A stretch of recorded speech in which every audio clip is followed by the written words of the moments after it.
Hey everybody, in this video, we're going to learn about how to find the average value of a function on an interval. The average value of a function on an interval is just the average height of the function on that interval. For example, the average value of the cosine wave shown here in the highlighted green region is the height of the red dotted line. For an example like this though, it's tricky to spot the average value with our eyes. And this brings us to a formula that we can use to find the average value of a function. F average equals 1 over b minus a times the integral from a to b of f of x dx. Let's do a couple of examples and then we'll talk about why this works. Example 1. Find the average value of f of x equals x squared plus 2x plus 1 on the interval -1, 3. To do this, we just need to use the formula. F average equals 1 over 3 minus -1 times the integral from -1 to 3 of x squared plus 2x plus 1 dx. And we can solve this using a calculator and we get 5.333. Example 2. Find the average value of f of x equals cosine x on the interval 0 pi.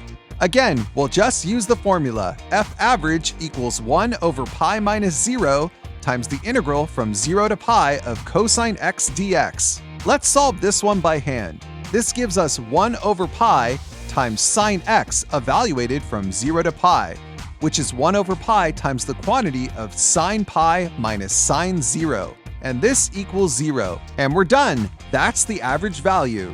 So let's dive in and take a look at why this works. Suppose we divide an interval AB into n partitions. This would give us delta x, which is b minus a over n. And if we rearrange this equation, we get n equals b minus a over delta x. Now, suppose we take a sample f of x value within each partition. We'll call these f of x sub 1 star, f of x sub 2 star, etc. And if we add up all of these sample y values and divide by n, we would have the average. Now let's make a substitution into the denominator for n, b minus a over delta x. And now we can move delta x to the numerator. We can also move the b minus a out, so we get 1 over b minus a times delta x times the quantity of f of x sub 1 star plus f of x sub 2 star plus all the way down to f of x sub n star. And we can rewrite this expression using sigma notation. 1 over b minus a times the sum from I equals 1 to n of delta x times f of x sub I star. And now what we'll do is let the number of sample points go to infinity. In other words, we'll have 1 over b minus a times the limit as n goes to infinity of the sum from I equals 1 to n of delta x times f of x sub I star. Let's ignore the 1 over b minus a for a second and just focus on the limit. We've seen this before in a past video. This is a definite integral written as the limit of a Riemann sum. So now let's just change the notation and write this as a definite integral. And we get f average equals 1 over b minus a times the integral from a to b of f of x dx. And that's the average value formula. Now here's something curious to note. We've actually used average value before, specifically when we found the average rate of change of a function on an interval.